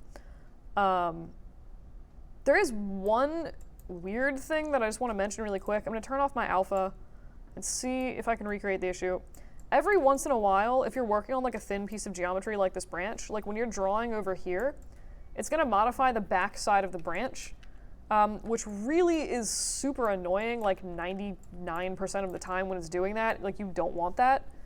There's a really easy way to turn that off. If you go into the Brush tab, under Modifiers, wait, sorry. I'm sorry, what am I saying? Brush tab, that's something else. Auto masking, and turn on this back face mask. You will have to do this for every single brush that you use. So if you hit Shift to do smoothing, you can see that that turns off. Click it back on. So any brush that you, new brush that you use in a workspace, you'll have to turn the setting on for. But it should now be good. You can see that if I draw on this part of the tree, it's not dragging the backside with it. So that is really handy if you're working on thin geometry. If you don't turn that on, sometimes it gets really annoying. So just something to be aware of. But yeah, that is pretty much a tree. Any questions on that? All right, I'm just gonna go through really quick. I'll scrub through to a lower subdivision level in this tree, which might take a minute. And I'm just gonna export like a really gross low poly version of this. So if you were shooting to actually export this for like a low poly game asset, go into Z plugin and Decimation Master. This is, I think, the same thing I showed you guys last week. Just do a preprocess current on your model. It's going to store it to the computer's local memory or something. And then you should be able to go through and sort of play with this little slider here. And you can see it's going through and trying to make this a little bit lower poly. In this case, I'm probably just going to take this down to like 2%. And it's like 1,000 polys. I can do better than that. You can take, don't be afraid to slide this down like super crazy low. And now we have, this is a very, very weird looking janky little low poly tree. But we have a very low poly tree. So I'm just gonna go ahead and say, cool, I kind of don't hate this. I'll go ahead and export this to a place where I actually have things, projects, defaults, scenes. All right, so we have our janky little tree sculpt. And now, say we want to put this back into Maya and actually populate a scene with this tree. So for the record, also just in case, just for grins, it's always kind of fun to see the comparison of these trees. So we have the extremely low poly version of the tree with the high poly version next to it. This one branch is higher poly than the whole tree now. Perspective. But it's also kind of interesting, like, just based on the process of sort of like automatically doing random things to a model, how you get from this like crazy squiggly tree to this like really kind of gross, low poly, like creepy tree. But anywho, so I'll show you guys how to dump these on some different ground planes using Mash. So Mash is like kind of my favorite thing ever for just populating, more or less procedurally populating geometry onto things. So first thing I'm going to do is just make sure that, yes, this tree did do the thing. Okay, ZBrush sometimes does a weird thing if you have like really tiny stick trees or like little sticky branches like we did before. I don't know if you can see this, but there's like super, super tiny just like polygons just floating in the air. So there's two ways to get rid of them. One is to just do a mesh separate. And you'll notice like that one tree that looked like one piece of tree has all of these weird little floating pieces of geometry just around the tree, which you probably are not going to be able to see, honestly. There's like a little dot there and a little dot there, but they exist. You can see them here. Get rid of all of those. You do not need them. That actually stripped over 50 polygons out of this tree. The other thing you can do if that's ever an issue, if you don't want to do a mesh separate, what you can do is sort of just double click on the faces of the main tree, zoom out really wide, and just shift marquee select over everything else. It'll pick up all of the itty bitty areas around the tree that you can't really see. So right now our poly count is 348. If I hit delete, it goes down to 265. So you can kind of tell with the poly count that it's actually doing something. But they should all be gone at this point. So before I do Mash, the first thing I'm going to do is just grab this tree. I'll grab the faces on it and just drag it over into the origin so it's kind of centered on 0, 0, 0. The pivot was already on the origin, so it's kind of, a more logical positioning for this tree. Mesh is a little bit weird about where pivots and objects are, which is why I'm just sort of like moving this over here to be safe. And I'm just going to go through and make us a really extremely janky, pathetic looking ground that has some interesting land features in it. Interesting being this janky mountain and this soft select. Don't you dare crash on me. And this janky hill. We have terrain. Hooray. So we want this tree to be populated on this terrain. And I'm just going to, for the sake of being visually different, turn this tree brown if it lets me actually click buttons. Just so you can actually see it a little bit clearer against the background. That is close enough to brown. So, setting up mesh by default, if you go into this little mesh tab up here, click on this leftmost button. This is going to create a mesh network for you. And what that does by default, it's going to hide the tree that you've put in your scene, and it's just going to make a random line of 10 trees. This is just what mesh does every single time by default. It's kind of gross, kind of weird. We want to modify this because that's not at all nice looking tree behavior. So if you click on the mesh editor, this little sort of white liney tab button right to the right of the mesh network, it's going to open this window. This is basically like the outliner for mesh. It shows you all of the different meshes that you have in your scene, as well as all the nodes associated with them. So to modify the sort of awkward line of 10 trees, you want to go into this distribute node here. This is, again, by default how it's set up. It's always just going to do a line of 10 trees. I should not have set that to 30.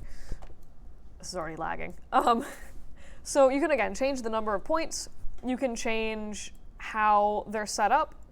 There's a bunch of different stuff that you can sort of play with in this. Honestly, usually I never need mostly just use the mesh function, which I'll show you, but there's a lot of different stuff you can do. So you can make a ring of trees if for some reason you needed this. You can also lay them out on spheres. So this is kind of populating trees around a spherical shape. There's a lot of weird stuff you can do with this. In this case, we would like our trees to be on this ground mesh that we have. So for distribution type, we're going to select mesh. It's going to be like, hey, you should actually attach a mesh to this. To do that, just grab your ground plane, middle mouse button click, and drag that onto input mesh, and it should hook that up automatically and deposit trees all over your mesh. You can, if you want to, still play with the sort of number of trees that you have if you wanted more or less of them. But that's basically how you get these attached to the mesh to begin with. Does anybody notice anything weird about these trees? No, nothing's wrong. Fantastic. In that case, everybody get out of here. No. No, stay here. So, assuming that you don't want your trees growing sideways out of mountainsides, fun fact, there is a tree, if you're driving south on 76 towards the city, there are like old rusty train tracks on the right, and there is a tree growing out of the train tracks positioned like this. It is the only tree I've ever seen doing that. You should look for it. It's really funny. But most trees don't do that, and it looks really crazy. To fix that, go still in your distribute node. There's this little checkbox for calculate rotation. Just go ahead and turn that off. It'll make all your trees just sticking straight up on your mesh. You can also, when you make this mesh network, you still do have your original tree in the scene. It just sort of hides it. And the cool thing about mesh is that if you make any changes to this tree, it's going to propagate those changes through all of these other trees. So these are all basically just instants. If you do any mods to this one, it's going to mod all the other trees. So it's a really convenient way to just sort of go through and make a lot of really quick changes to things just by modifying one tree. It's very, very handy. So we have our trees, and this is pretty much, honestly, not a terrible layout for our trees. There's one or two more things I do kind of want to point out about just the distribute node itself. So by default, when you do mesh distribution, it's set up to just sort of randomly throw things all over your mesh. In the case of trees, that totally makes a lot of sense. You want them to be random. There are some other options that I use. I'll show you like a weird bonus modeling thing that can be used for like shingling roofs. I used it to put like 1,000 scales on a snake in 20 minutes, which was really easy, which was really great. So you can lay these out with vertex mode, which is basically going to go through every vertex on this mesh is going to have a tree on it. If you put more trees, it just sort of goes through and makes like a weird little army line of trees. So if you did want to populate something like an orchard in a very ordered fashion, you could set up something like this. If you sort of like pay attention like where you're putting your vertices and your faces to automatically populate trees that way. Face center does a similar thing. Instead of on a vertex, they're just centered in a face. And then there's also other options for like edge, random edge, that kind of thing.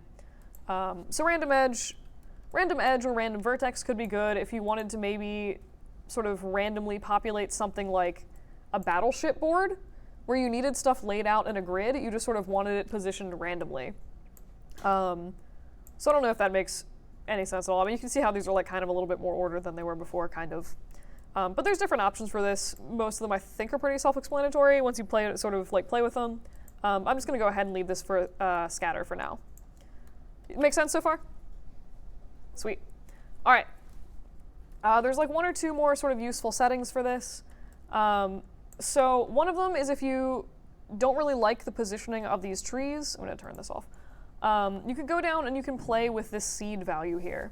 What this is, and I'm terrible at describing it, if you're familiar with random number generators and coding, it's the same thing as that. But basically, it's just going to use a number in its sort of algorithm for calculating the random scatter on these trees. So different numbers are going to generate different tree layouts. So if you weren't crazy about the first one, you could kind of scrub through and maybe, that's weirdly clustered, and maybe just see if there's another one that you like a little bit better. In this case, I'm just going to be like, sure, what the heck. So you can play with that if you need to. Easy way to add different customization to things. And that is pretty much the distribute node. Anything else that we want to do, we're going to do with a few other nodes. Mostly, if you look at this, you'll see kind of like, this tree is apparently, all right, sure. If you look at the top, it's really, really obvious that all of these trees are pointed in the exact same direction, which is not necessarily preferable. It doesn't look particularly natural. So there's a really easy way to tweak that, and it is basically just with a random node. So if you click on this mesh network in your mesh editor, it's going to pull up all of these sort of random nodes that you can add onto things. And I'm not going to go over a lot of these today. I'm pretty much only going to go over random. But you can use mesh to sort of control animation, and I've just never really worked with it that much, honestly.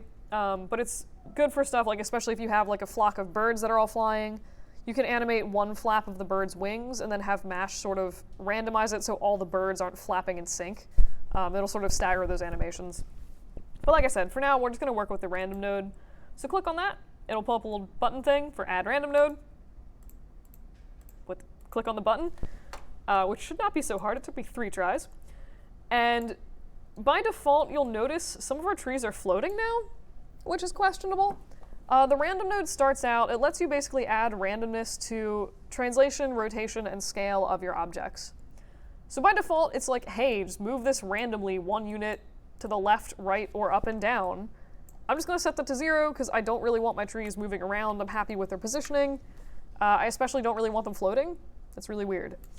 So by setting these all to 0, it's basically not doing anything. And then you can go through and kind of change different sort of attributes of your tree. So in this case, I'm just going to set the rotation for Y pretty much as high as I can get that. You'll notice again that just makes a little bit less ordered version of these trees. If you wanted to, you could also put a little bit of rotation on like the X and Z, just to give a little bit of sort of like stagger to your trees. Do be aware at some point if you do this, depending on where your pivot in your object is, it's going to start not sitting in the ground correctly. If that does become an issue, there's 2 ways to sort of fix that. The first is to just grab all of the faces of the object and push them down slightly. That's basically just going to clip your trees into the ground a bit. The other thing you could do is actually extrude a little bit more on the bottom of your tree, so there's just more geometry there. In this case, I'm just going to kind of leave it for now. But that's basically adding randomness to your trees. So if you're doing this, I would highly recommend this because it's going to look really weird if you don't. The other thing you can also do is add a little bit of scale difference to your trees. And there's some interesting settings with this. So let's just say we do this. And scale, you know, set these all to somewhere maybe like 2 or 3 in scale. It does some really weird stuff to some of the trees. Some of them look totally fine, but then you get like this thing here, which is really weirdly stretched on like one axis. And it doesn't look particularly natural. So if you care about that, there is a way to sort of fix that. I'm just going to set this orientation, or the scale back only on X. So right now it's really stretched on the X. If you turn on this uniform scale checkbox, it will apply basically like the rotation. It'll pick a valid scale value for rotation X and apply that to all of the axes at once. So our trees actually stay tree-shaped instead of becoming like weird paper trees. So if you care about that, again, that option is there for the uniform scale. Something, you know, like a person probably makes sense to turn that on for if you're like populating a crowd of people. But that's basically the random node. It'll go through and again, just sort of like make everything a little bit more randomized. And right now, like if you look at this, it's way harder to tell that this is just one. Let's see what happens. It's way harder to tell that this is just a single tree that's been duplicated like a bajillion times. I thought I just tried to unsmooth that. What are you doing? That's basically the random node. There are some other options in here, like you can mess with the strength of the random, which does some interesting things if you have rotation where it like starts spinning your objects. It's kind of funny. But basically this is like value of 1 is full random, 0 is turned off. And you can also play with the random strength, which can be an interesting way to like add, it seems, honestly I have a hard time describing exactly what this does, but it seems to have less variation where you have like 1 or 2 really large things compared to significantly more of them otherwise. So it can be an interesting way to sort of like customize, you know, how things behave, but it's just kind of one of those slider values. I play with it. If it doesn't do something I like, I just kind of turn it off. But yeah, that's pretty much the random node and populating random trees. Are there any questions on that? All right. I do have one weird bonus thing I want to show you, which is, again, I'm going to do the quick, crappy, like I'm going to add some scales to a ugly snake thing that I make. And, oh, actually, sorry, there is one more thing that it's not really a tutorial, but like you can totally add multiple meshes. So if you had like 2 or 3 variations of a tree, you can add those to the same object. So I'm just going to make a goofy cone and I made it match distribute for that. I'm going to set this up the same way I did before. Just go into my distribute node, set this to mesh, and then input my ground plane. And it should dump all of my cones on the mesh. And again, if I wasn't happy with that positioning, I could go and play with the seed. But this is, if you wanted to make, again, like 2 trees or something like that, give a little variation to your forest or your bushes, you could do that as well. Alternately, like these cones could be rocks, and then you have nice rocks in your ground. So just be aware that you can sort of apply multiple meshes to the same mesh. And it's also really, really easy to switch your objects to a different mesh. So if you decide, like if you change your terrain up a little bit and you need to re-import your mesh, swapping them is as easy as going to your distribute node and just dragging the new mesh into there. It's going to dump all your trees on this little globe. At which point you could turn on calculate rotation and you have one of those itty bitty little Mario Galaxy worlds that you have to run around on. But yeah, that's actually basically Mash for populating trees. Any questions on that? All right. So really quick, I did mention, like I said, that there is a, if you're trying to make something ordered with your mesh, there is a very convenient way that you can do that where it will sort of basically automatically lay things out for you, which could be really good, again, for doing like shingles on a roof. I know some of you guys are doing similar projects to like roofy shingles. It also would work really nicely for something like snake scales, which is a thing that I literally just did the other day. So this is going to be our really sketchy little ground object thing. And I'm going to make 2 copies of this, one to just sort of show you what I'm doing. And I will make the sketchiest scale that has ever been created by humanity for the 3rd time. Haha, because I've done this for 2 other classes. Sketchy scale. All right, very pretty. So we have our ground plane. And what we want to do, if we set up a mesh with this little scale now, it is going to look, again, I'm going to do the same thing that I demoed before. Where am I going? Just go into this distribute and set this to mesh. So there's two settings in here if you're trying to like fill an entire mesh that are pretty handy. Ooh, whoops. P-plane 1, do P-plane 2. All right, and I'm just going to turn the background a color on this so that you can see the difference between the scales and the background a little bit more clearly. Sure, white's fine, I guess. So with this mesh distribute, what we want ideally is for these scales to be laid out in the sort of grid of the mesh. So I don't want scatter. In this case, I'm going to go with face center. And if I wanted to fill this whole mesh, I could do one of two things. I could figure out how many faces are in this mesh and manually set this number. Or there's a really, really handy button that is just flood mesh. And you can click it and it'll just auto-populate your entire mesh with these little scales. It's really, really handy. It only works, it doesn't work for something like scatter. It only works for like vertex or face center or something where you have a finite fixed number of those things on your mesh. But once you turn that on, you can just do this flood mesh button, and it's super, super handy. And you'll notice all the scales are sort of laid out nicely. You can turn off calculate rotation, and they'll all just be sort of straight. In this case, wasn't really what I wanted. I like them following this curved surface. So the other thing that you can do while you're here is go in, if you look at the face and edge settings, still in the distribute node, turn on enable scaling, and what this is going to do, you'll notice, like particularly in this corner, where I've gone through and I've really like scaled. I've like made the faces of this super, super tiny. You can see it over here. It's the same thing where the faces get really small. It's going to sort of force that scaling onto the scales themselves. So the smaller the face, it's going to scale that scale down to try to keep it at that same size. So in the case of like doing the snake, it was really handy. The geometry and the scales towards the tip of the tail got a lot smaller, and Mash just calculated that automatically, which is very, very handy. So if you wanted to sort of change the shape of the scale or the size of it, I'm just going to go through and grab the original scale and drag the faces to be a little bit higher and maybe rotate them slightly so you can kind of, looks kind of better maybe. So I'll go ahead and smooth this. And right now, it doesn't look particularly great. You can see we still have like kind of a fishy scale effect, particularly right here.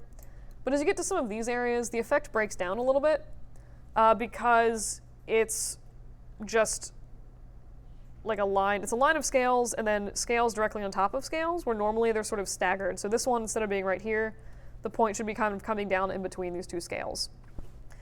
There's a silly trick for getting that involves modifying and like the geometry on the base mesh itself, which is really funny and kind of goofy. So this right here would be great for maybe populating like stadium seating or tiles on a floor or something like that. Maybe chainmail, I don't really know. This stupid trick I'm about to show you is ridiculously handy if you do need to get that sort of diagonal staggered pattern. And what you want to do, first thing is grab all of the edges and just select all the edges on your mesh. What you're going to do then is go up to Create, Sets, and Quick Selection Set. Basically what a Quick Selection Set does is it allows you, it like saves like a mini preference basically, and it allows you to go back and reselect certain things later. So if I go back and I select, you know, some random edges on this piece here, and I go into the Select menu, Quick Select Sets, and I select this one that I made previously, it's going to automatically select all of the edges on that face again. So you can do something weird, like if you just wanted, you know, specific, you were selecting these faces a lot for some reason, and it also works with vertices, edges, objects. You could make a new quick select set for these specific faces, temp, and do that. So if you ever go and like, you know, deselect this, you're doing something else somewhere else, you can go back into the select menu, find your quick select set for the temp selection I just made, click on that, and it'll grab those edges for you again. they're really, really handy, and it is important that you set this up for all of the edges on this before you do the next step.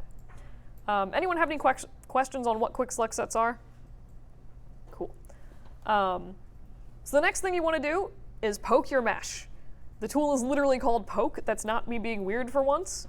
If you click on your mesh, go to edit mesh, near the bottom, there is literally this option for poke. I almost never look at the settings for this, I just hit poke.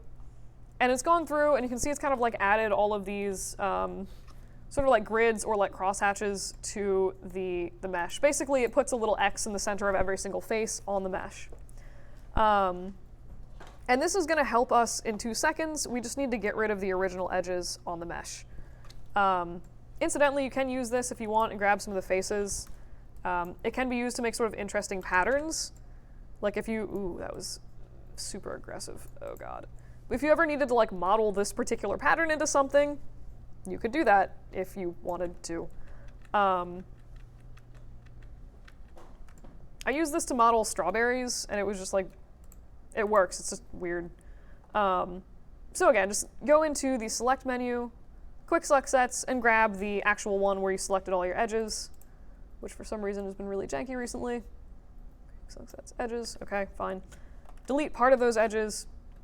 It should select the rest when I go back, but basically it deleted some of them over here, and you can see that we have this nice sort of quad grid, but instead of running horizontally and vertically, it's running diagonally across the whole piece. So theoretically, if we do our quick select set again, it should grab the rest of those edges. I don't know why it didn't do that originally. But if we compare this to the original mesh, again, we just have still a nice quad grid. It's just running diagonally instead of vertically. That's pretty much all we did. But what this should do, if we add, if we swap out the mesh for the mash, say all of these things like 10 times when you're drunk and just be like, oh God. But you can see now that we have a little bit more of a sort of nicer scale layout where they do have that nice sort of diagonal offset in the way that you might expect from, again, like shingles, scales. You could use this for like nicer stadium seats, that kind of thing. It's just like a weird sort of little mesh hack that I figured out. And again, we have the nice sort of smaller scales in this area over here. That's pretty much the weird scale thing. There's one more silly thing that I want to point out about this, but does anybody have any questions on what I've done so far? All right, cool. So the silly thing that I wanted to point out is, really quick, let me just, cool. If you'll notice, like if you look at these scales compared to the first one I made, so these, if you're looking at them sort of from this angle, original scale is pointing downwards. All of these are for some reason pointing to the left. That is actually because for some reason it's calculating rotation based off the UVs of the object. So if you want to change the direction of these, the easiest way to do it is with the UVs of the base mesh you've applied these to. So if you go and just open up your UV editor, and again, obviously if you had this texture, this isn't the most ideal thing to have to go through and like mess with the UVs. You can always duplicate your mesh and just sort of have a sacrificial one you're only using to generate a mesh network if you need to. But basically go into your UVs, grab the shell, and you'll notice that as we rotate this UV shell, don't make a liar out of me, it's rotating the scales. So if we rotate this about 90 degrees, all the scales are pretty much pointing straight downwards like they are in the original mesh.